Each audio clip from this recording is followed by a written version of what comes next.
This is Big Man Tyrone, and you're about to watch the MtG Cabal cast with your hosts, Woad, Thirsty, and Reptar. Sub to us on all your podcast networks at MtG Cabal Cast and YouTube. All right, guys, welcome to a special episode 100 of the Cabal cast. Thanks to everyone for sticking with us through 100 episodes. We're still trucking along, doing our best.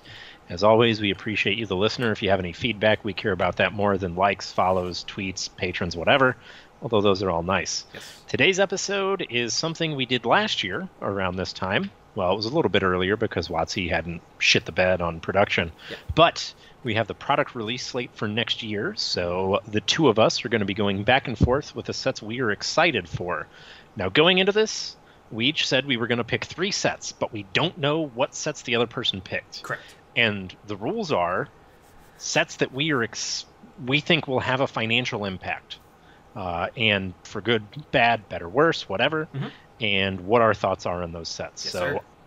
I will get it started off with one that I can't wait to talk about, and that's Dungeons & Dragons: Adventures in the Forgotten Realms. Why did they think this was a good idea? None of the D&D, Ravnica, whatever crossovers have sold well. The miniatures don't sell well. The rule set books don't sell well. There's just not enough crossover between D&D players and Magic players. Are there Magic players who play D&D? Yes, absolutely. Are there D&D players who play Magic? Yes, absolutely. But one of them requires social skills, and it's not Magic. Sorry, listeners. If you play Magic, we're all there. Yeah. Some of us are just lacking. That's just how it is. You can play a game of Magic without speaking a word. The game is intuitive enough. Yeah. The D&D pick is interesting because I didn't think about it that way. I first thought of the fact that people picked up the Ravnica Guild kits, and they were cute, chintzy ways to get in some one-offs, which are great ways to get people into the game or have long gaming sessions in a singular day where you don't have to play a tabletop game like a war game to get that kind of thing. And but the tagline for this is so incredibly stupid, referencing both peanut butter and jelly, and that this will be one of the most exciting combinations since. Now, this is no Beatles and sliced bread, but this feels so forced. I don't think it's going to be good. Yeah, original ideas are clearly dead. Also, I love Forgotten Realms. I grew up playing Icewind Dale, Baldur's Gate, all those incredible games that were all based in the realms. For better or worse, Wizards of the Coast and Dungeons & Dragons has largely benefited from abandoning Forgotten Realms. Okay. You know, that generation has largely moved on, and they've gotten into this wide, generic fantasy setting where they're letting dungeon masters build their own worlds. Yep. And that's been really good for the health of Dungeons & Dragons. And I don't necessarily think going back to Forgotten Realms is going to be, something that's going to attract people to the game. Do I think they're going to shoehorn in Drizzt and some Gwenhwyvar cards? Absolutely. Oh, yeah, 100%. And someone's going to buy those singles. Someone's going to buy packs trying to get Drizzt and whoever else. And that's, sure, great. The EDH crowd will love this. They're not going to buy packs, though, because that's not what they do. And it seems like the kind of thing that they would release if they wanted to get back to a Portal-type system. Here's your introduction to the game. This is to attract new players. It's a property that you recognize from somewhere else that makes it an easy crossover, similar to the Walking Dead Secret Lair, which is an atrocious idea, and that's the end of that discussion because I will start ranting and I will have a heart attack. Make a silver border, there's not a problem. And so I think it's something that we'll see. I just don't foresee it being very good because I think from a design perspective, you almost have to design it as an Amonkhet block, where it's deliberately low-powered, or it's just bad. Or you could do it a different way, and you can go original Rise of the Eldrazi style, and you just play Battle Cruiser Magic, so the draft format is absolutely rancid solo. Yeah. But you have these just big, over-the-top things that you can't really cast in that standard environment, so you let the casuals clamor all over it. Yeah. I don't know. This is a set that seems the most forced, and in the year of the bought IPs, this is the most obvious despite the fact that they own the IP, and just seems like a way to kind of make the party mechanic relevant and possibly evergreen, something like that.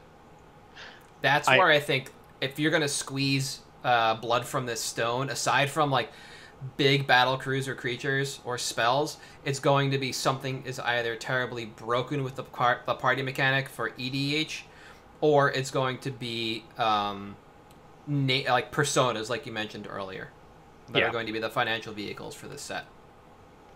And don't get me wrong, you know, if they make an Artemis Entreri or an Elminster, I'll buy one.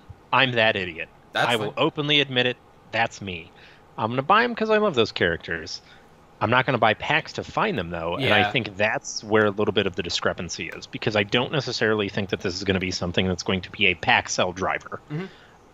But we'll see how the design goes. Maybe it's an interesting draft format. Who knows? Yeah. I just not terribly excited for it financially. I think you're going to hit that Q3 lull once we hit the reserve list boom again next year. Mm-hmm. And that's my expectation for the set. Yep, I'm excited for it because it's going to be a time where I can move into other stuff and not care. Yeah, you can just pick up the singles you need or you want. I'm going from the first set that I'm looking at. I'm going a quarter earlier.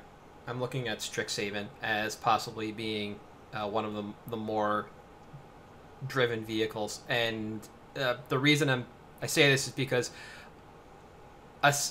Dungeons and Dragons is the most obvious IP here. It's named after the thing. Strixhaven is possibly the most sought after IP and the most enjoyed IP, in the fact that it is essentially just going to be Hogwarts and the Harry Potter universe. And the reason I mention Hogwarts is because the tagline for Strixhaven is the most elite university in the multiverse. And that should be the Tellarian Academy, I believe. But it's obviously... gone, yeah, exactly. It's gone. We're not... Thanks, Baron. And this is just going to be your school for wizards and owls. And this is going to be... I think it's going to go one of two ways. You're either going to go way past where you need to be, and you're going to get some broken stuff. You're not going to see, like... anything that we've seen recently, but you're going to see some just huge EDH drivers, especially with names, references back to Urza and all this other kind of callback stuff. Or you just kind of let it fall flat and it just becomes a sought-after IP, and so the sealed becomes the relevant piece of it. And I think that's kind of a TBD, but I think the driver is there just based on the IP they're choosing to kind of go after. This is finally the set where you are literally able to play the wizard that you're meant to be embodying as the player. And I do think they will find a way to sneak in a lot of themed cards into this. Yeah. You don't just have to pull from Harry Potter. There's a lot of stuff you can pull from. It's just the most popular IP. I mean, they can go back and look into the works of Shakespeare to pull some wizardry out of that. For sure. You know, they have in the past. Yeah, I miss when they did that regularly. Mm-hmm. You know, I think it's an interesting one too, especially as you touched on the sealed product, because I think this is the kind of product that, based on the information we have, and this is why we do this, because we have very little information, so we're going to shot in the dark here, and then we'll look at it and see, you know, how it shakes out. But I think sealed product-wise, this is probably going to be one of the better sets that isn't, you know, a Masters set or something. Yep. You know, because I just think thematically it's the type of thing that resonates with people. And if we get masterpieces back still, who knows at this point if we'll still have them for the second time.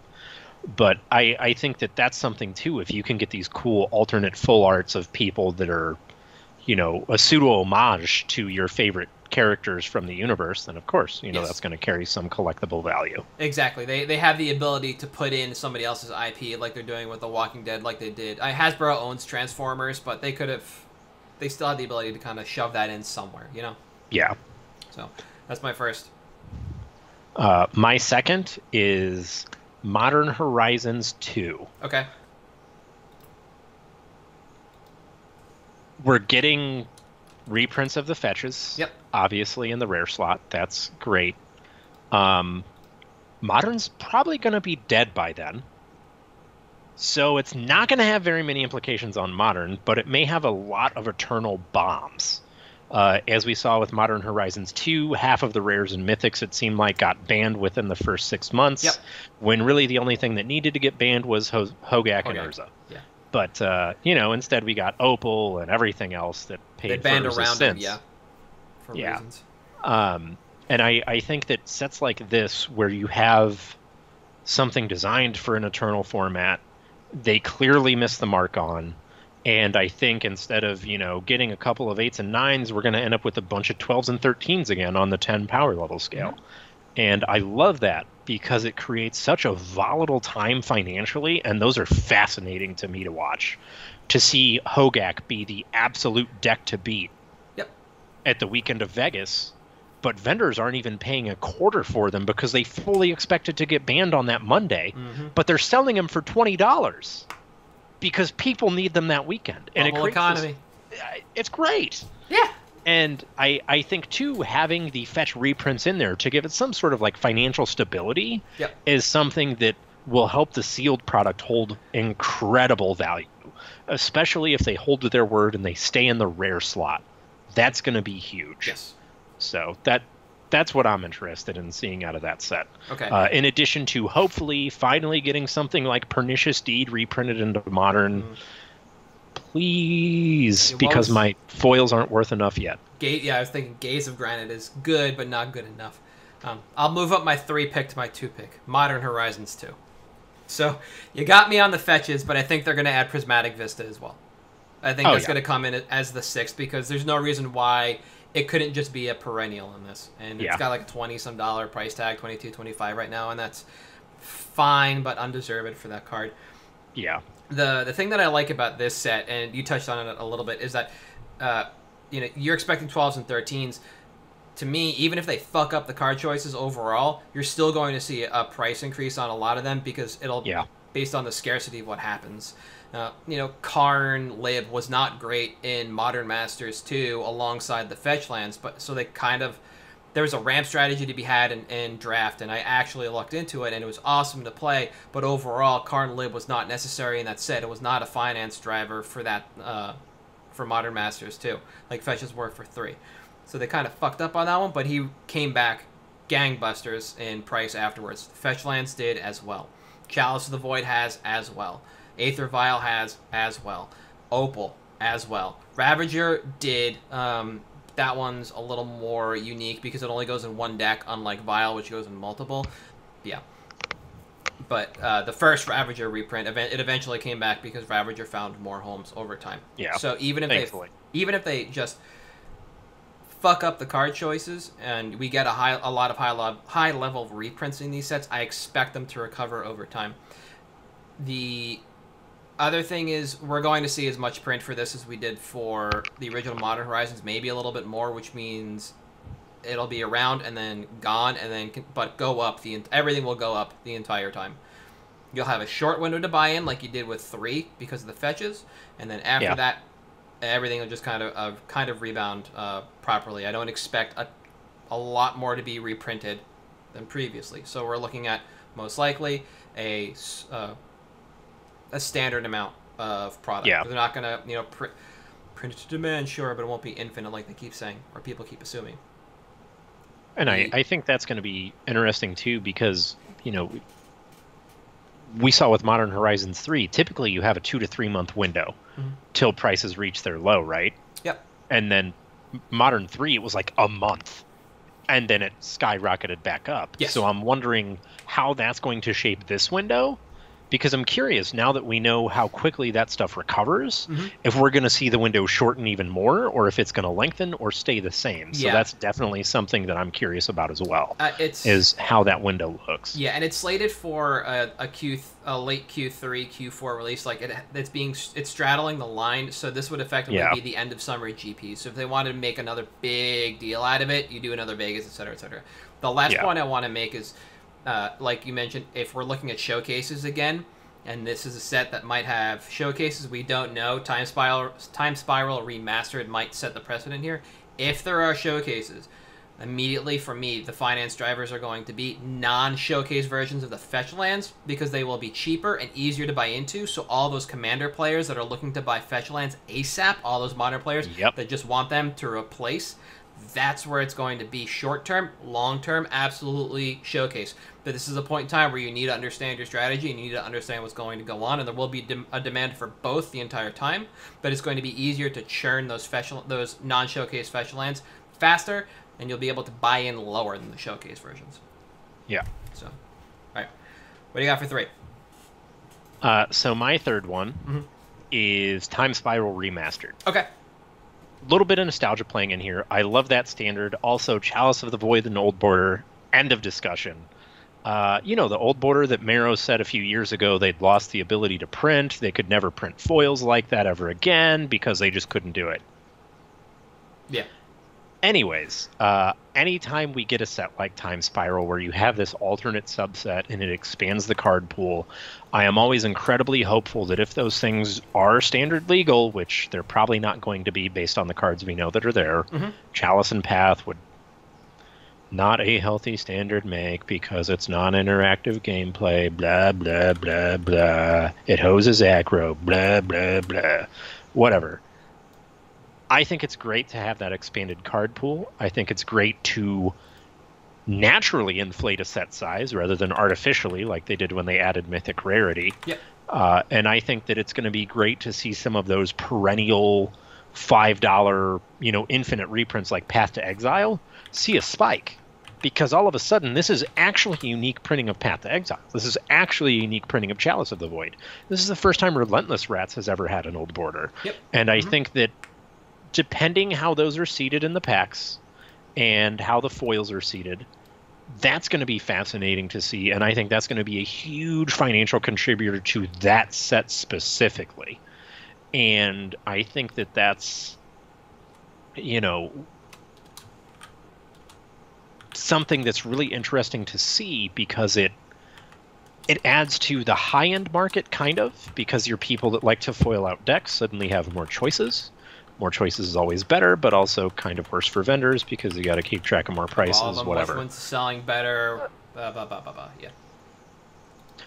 But I think that is just really good for, Magic in general, to have things like that, to have these homages to past cards that are not standard legal, whatever you want to call it, that's fine. I just think that's really, really good, especially, knowing we're getting some, fan favorites from the set, whatever, and then you get the new prints as well. I just think that's something that in the 25 years of Magic, anytime they've done that, the set's done really well. The singles have performed really well. And generally, events have been doing really well at that time. Granted, Time Spiral Lorwyn Standard was actually healthy compared to what we've had for the last... When was Cons released? Whenever that was. No, who knows? 5 years ago, 4 years ago, yeah. Yeah. I remember those times. Yeah, right. But anyways, that's why I'm excited for Time Spiral Revisited. I just think it's a good opportunity for some eyes to get on cards that weren't necessarily widely seen before, which, as we've especially been touching on recently, is something that is very good for price drivers. And just getting some more supply out there on cards, because I guess $25 is too much for Tarmogoyf, so let's get it to 10. I know that was future sight, just a point. No, I understand. I like the idea of Time Spiral Remastered being a non-standard set because it means they get to be a little more goofy with it than they did the first time. Nobody needed Mystic Enforcer a second time, or whatever the black Guild Mage was from Mirage they put in the set, right? Barak, who gives a shit, man? But you start with Chalice of the Void, Path to Exile, Relentless Rats, and you hit all your markets right there with those 3 cards. I totally forgot about the Old Border thing, and it made me look at the Plains symbol on Path to Exile.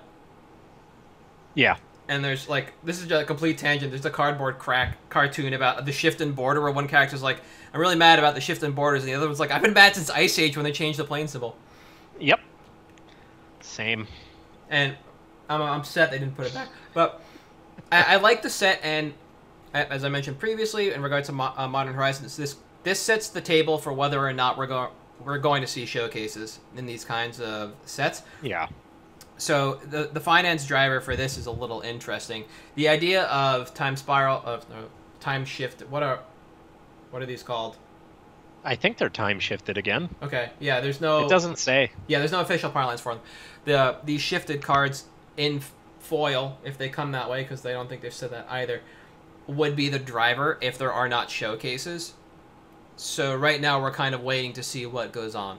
If there are showcases, then you've got to look at that as driver. If not, then it's going to be these in foil, especially any ones that come out of the gate extremely low, but have a very high play percentage in rec or in formats like modern, etc. So, for instance, like Helix Pinnacle coming out of Mystery Boosters only comes in foil. It was a cheaper foil, might still be, than its set counterpart in non-foil. Weird. And that's something you want to keep an eye out for as well here. There are cards that might sneak in as too cheap for foil. Yep, sure is. And so there's a lot that can happen here in regards to finance drivers and what we're going to look at, but there's also a lot of information we need surrounding this set and to foiling, foil rates, showcase cards, etc. And then we'll be able to kind of figure out a path from there. Just all things to be thinking about. My third, I was actually going to do Time Spiral, but I didn't want to do both master sets. I didn't feel it was a cop-out, but I think this set's a little more interesting. I'm going with Q4 Twilight. And that, so Innistrad Werewolves, Innistrad Vampires. And I don't know how this set's going to be split. I know it's another pseudo IP. Called shot on that one. And so help me, if there's not a reference to Team Edward and Team Jacob, I am firebombing WotC HQ. You can tell them I'm coming for that's them. Look, unless they're going to true blood it up, what other series are you going to live off of for your IP? Yeah. I have more expectations about what I want to see from the set than really what my finance drivers are going to be. Because if this works the way I think it is, it's what I've been saying WotC should have been doing since original Innistrad in regards to individual card types and splitting the product, and put all the overcosted bullshit in EDH product and keep your actual standard playables to the standard packs, kind of how they separated out with Zendikar draft packs versus set. Yeah. If they do split this into werewolves, vampires, and there's a little bit of overlap, then my expectation for a finance driver, and I'll go back and talk about singles themselves and what my expectation there would be, sealed. If they truly split this into two different sets, unless it's in one box and 18 packs are vampires and 18 packs are werewolves. That's a little less unique of a situation than being able to buy a werewolf box and a vampire box. If that's the case, then I think the driver is absolutely sealed, no questions. Even if there is a CE box, if it's combined but the set product is separate, I would move on the set product itself. Okay, this is the third time we're going to be on Innistrad. Maybe we'll get some playable vampires and werewolves. That's my expectation for singles, and until we know how we're going to get sealed, that's where I would actually expect the finance driver to be. Some kind of playable on either end, because right now you have Arlen Cord and Huntmaster of the Fell up at the top tier for werewolves, neither of which can be a general for EDH, so you gotta go something weird and goofy. And on the vampire side, we have a lot of good Sarkhan stuff, a lot of good individual vampires, but like the tribe as a whole is represented by a very narrow amount of vampires, and there's not a lot of width to great vampires that kind of live in like the Sengir theme. Yeah. There's a lot of vampires that do a lot of interesting things. Don't get me wrong there, I do understand that. We've picked some of them over time, but if you want to live that vampire theme, you want to kind of embrace that, you can't quite get your 99 to function that way. And I'm hoping we get a little more of that.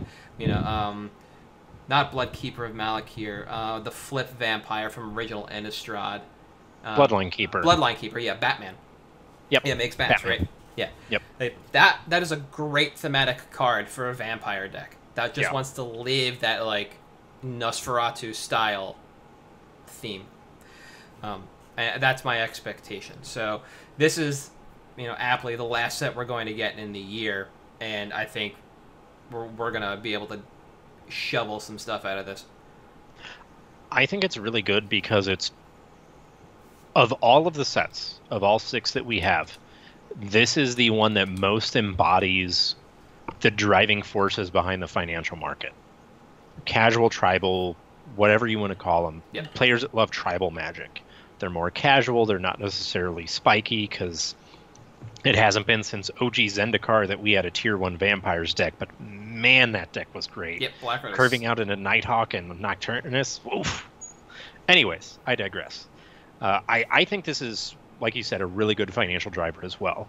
And I think that we'll see, Q3, Q4 with us hitting presumably a low point in D&D and then hitting, gas with Modern Horizons 2, gas with RTRTI. I think it's really good. I did want to touch on, I did reread the announcement for Horizons 2. The fetch lands are rares and draft boosters. Doesn't say anything about non-draft boosters. Okay. And it is a print-to-demand product, interestingly enough. We'll see how that works, because so's Jumpstart, and who knows? We are, yeah. Yeah, but Modern Horizons was printed demand, I thought, and its lifespan seemed a little shorter than everybody wanted to believe because it sat around. yeah, demand was not really high at first. Yeah. But yeah, I think RTRTI is going to be a really strong way for them to finish off the year, because this is the type of stuff that sells. Yeah. Everyone has their vampire, werewolf, cleric, whatever tribal deck. And this kind of fits that EDH mold, and it also, God willing, will bring Huntmaster of the Fells to Pioneer. That format's basically dead anyways, though, so who cares? Yeah. And I think, like you said, it's a really good design space for them to expand on vampires, because vampires are more tall in playables, less wide, and for them to make werewolves more tall, less wide. Yes. Because there are a lot of good werewolves, they're just not, high ceilings on. Yeah. They need a lot of help. They need a lot of help.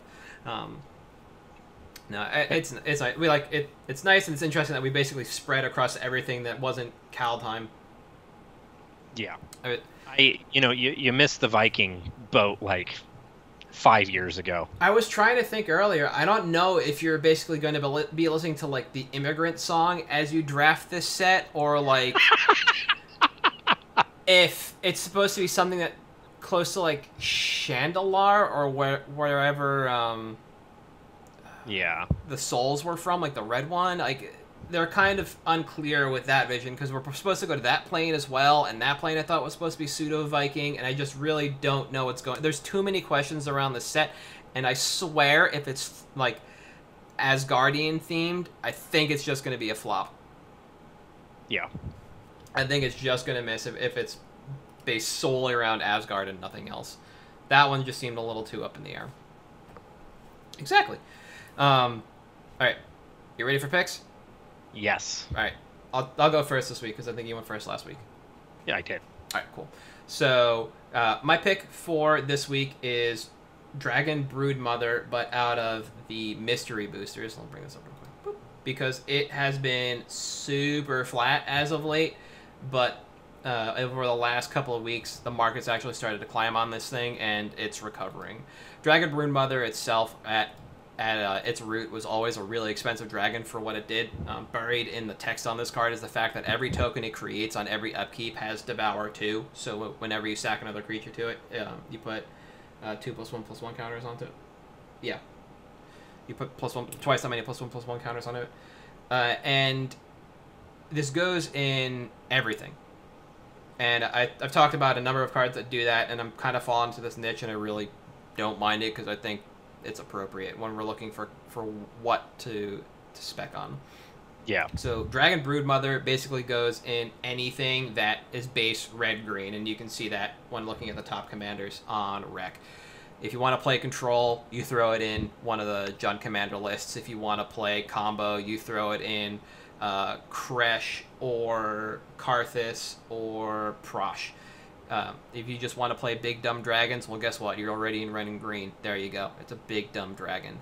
Basically, it plays across everything we expect, and the fact this card does nothing but heavy punch is kind of the attractive part of it to me.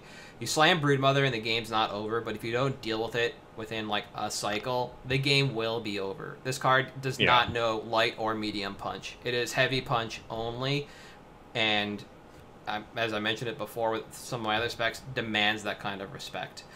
The price on the Mystery Booster version is a third of that of the Alara Reborn, and again, about a third of the Walmart promo. That's the other reason I like the Mystery Booster one versus the others. And it has been climbing on CK Buy List for a bit now. It's hovering around $2, which is kind of a crappy delta, but that's because everybody's been shifting into buying Zendikar stuff. It's not unique to Dragon Broodmother. All my specs for the last couple of weeks have basically stopped after continued growth, and you can track that back to movement into Zendikar. So my expectation for this to continue climbing at a little more of a steady pace than it has been recently is going to be like mid-20... Well, it's going to start climbing back when you can get out of Buy List at $4, $5, $6. It'll probably be mid-2021, because the population that Mystery Boosters brought to this card is not great enough to demand a third of the cost of the set version. People are going to eventually buy into this when eyes shift over to this and they have time to look back at what they're playing, what they're missing, or what they see played in videos over time. Because people like Game Night's Spike Feeders, the Star City crew, etc., have more at their disposal when it comes to deck building than a lot of casuals do. So it's just those eyes, and this card's gone. Yeah.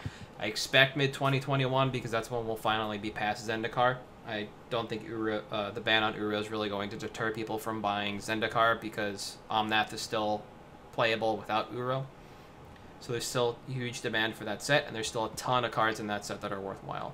Once we come out of this lull, that's when we'll see this go up, and that's when we'll see everything else kind of tick up as well. So in the time being, this is what I'm going to look for. I'm going to look for these cards that know nothing more than heavy punch, these cards that end the game, that are either stagnant or low price in comparison to what they should be.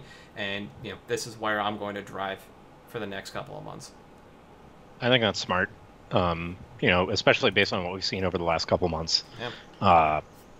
Obviously, that's heavy punch is the driving force. You're not, any EDH is good. And as you said, this kind of runs the gamut of, everything short of CEDH is a deck this can go in. Yep. Just because it does everything players want to do at all of those levels. It punches, it combos, it mid-ranges, it does it all. Yep, it's a control besides finisher. ramp and draw you cards. But yeah, and it's a control finisher, so it's just good. Kind of satisfies, that the spider from Commander, when they cast a spell, get a spider as a control finisher. Yeah. It's something that just helps win games by just sitting there and not attacking. Yep. So, I think that's really good. Very, very smart. Mine, alternatively, is something that is based on recent results in a format that WotC has basically abandoned, but some stores and areas are still keeping going, and that would be Modern. I picked Phyrexian Unlife. So, not that anybody was watching, but the Moto Modern Champs happened on the 20th, so almost a week ago. And the deck lists were published earlier this week, and Adnos took up 2 spots. So the Modern meta, as it stands, is Mill, Jund, Red Deck, and Adnos. Yep. And Adnos has a good matchup there, and Phyrexian Unlife, of all of the cards in Adnos, obviously Spoils is one we've touched on before, seems the one that long-term is at the lowest reprint risk, because 1, it's tied to Phyrexia, 2, it deals with Infect, which somehow Wizards finally realized is a dumb mechanic. It just took them years longer than it should have. And it's not something that I see them going back to. And it's a white enchantment that goes great in combo engines. And at currently sitting at about $4 low on stocks, has been fairly stagnant, and until recently hasn't been posting results. No. So now you actually have a time where these results are being posted, but there's no eyes on the format because of COVID, because we don't have events, because there's nothing big to draw eyes to it. So it's a really unique opportunity where this information is there, but there's not people necessarily capitalizing on it. So this weekend, or this past week, Star City sold out, or Star City, sorry, Card Kingdom sold out completely at $6 each. And they bumped their buy list to $3.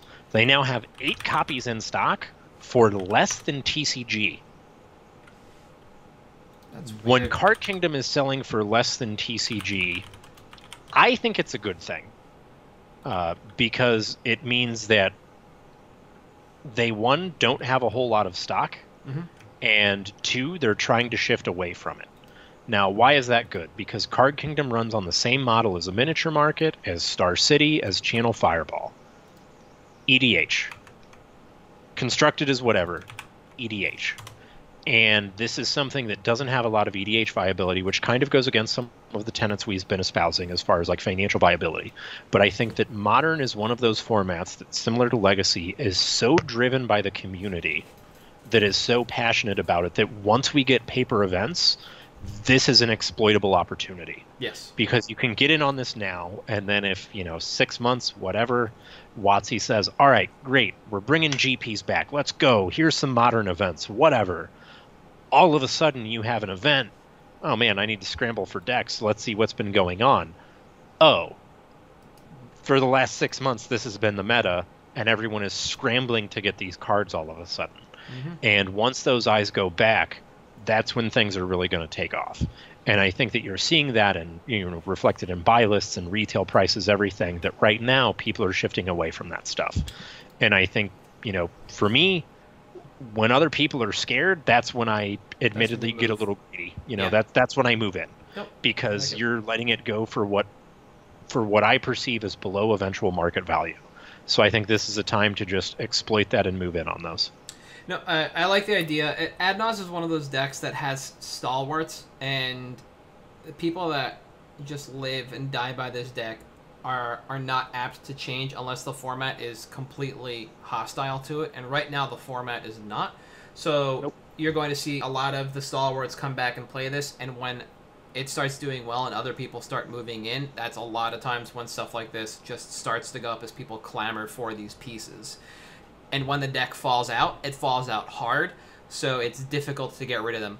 So the demand for both of these is a very narrow window overall, and when you can operate in that window, you're going to do well. And I think now is the perfect time to get in on Unlife. The other thing that's unique about Unlife, and I thought you were going to make this point 3 as you were talking about it, is because Phyrexian Unlife works on combat damage dealt.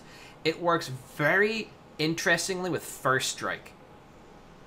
So if your opponent's going to swing at you for 12 damage total, but 2 of that is First Strike, and it's going to separate out, and that will, I believe that will kill you.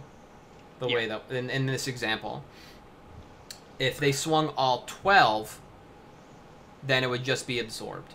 First Strike damage allows people to kind of work around this card, and it makes it very difficult to play in Standard because there's a lot of rules minutia that goes along with it, and it's not too tough for Standard, but it creates a lot of corner cases that WotC seems to want to step back from. I believe my example is incorrect, but it still works that way. You can still First Strike damage somebody out of the game from, let's say, 4. If you have a 2-2 and a 2-2, one First Strike, one that doesn't. That will end the game at 0 and be dead.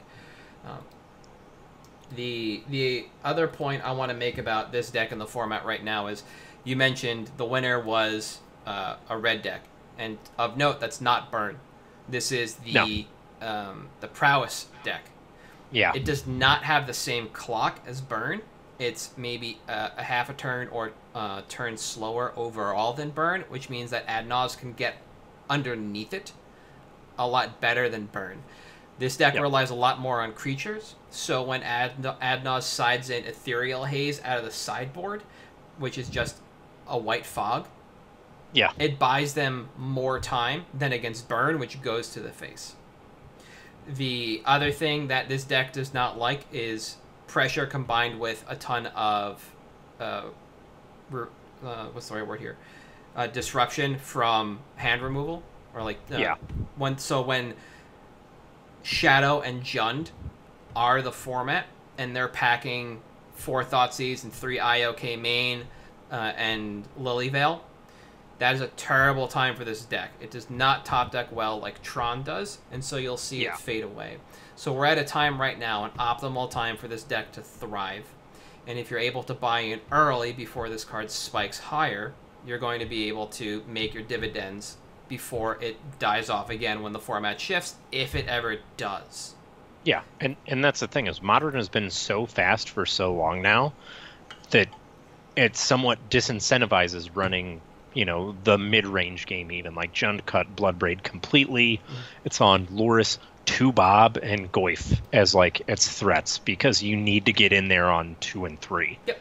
You can't rely on it. So as long as that's the metagame, Shadow's barely going to be played, and Jund is a much faster deck. Adnos is just faster.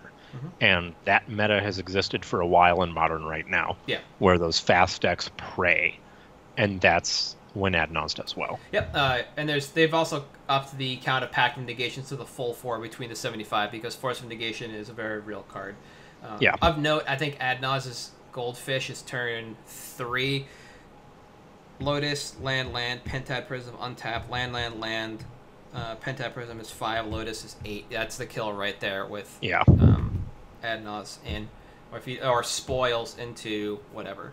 Yeah, I think turn 3 is the fastest this goes. So you're looking at like peak efficiency in terms of combo decks right here. You don't get pretty faster. Good. Yeah. No. So as somebody who puts the deck together and pulls it apart fairly frequently, I think it's finally all at least in perfect fits. I just have to put it in actual sleeves. It's somewhere behind me in one of the pink deck boxes, way back there. Split up in between 2 with Amulet. Picking cards from this at the right time is like picking cards for Dredge. A+ maneuver, and keep your eye on stuff like this, because this is an arrow in your quiver when it comes to MTG finance and understanding how things like this work and how timing and cycles work. Yep. So, I like it. Thanks. Appreciate it. Yeah, no problem. Not probably as reliable as yours, but, you know, no risk it, no biscuit, in the words of Bruce Arians. It's true, but all the other meaningful pieces have increased in price, including Spoils of the Vault. So it's not like you're picking something out of left field. I mean, hell, even Lightning Storm is almost $1 again. Why not? Right.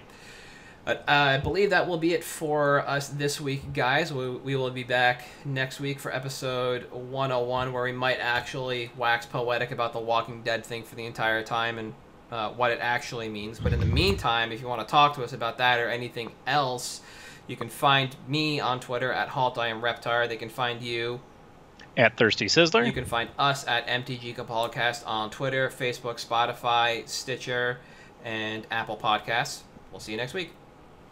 Thanks, guys. Have a good one.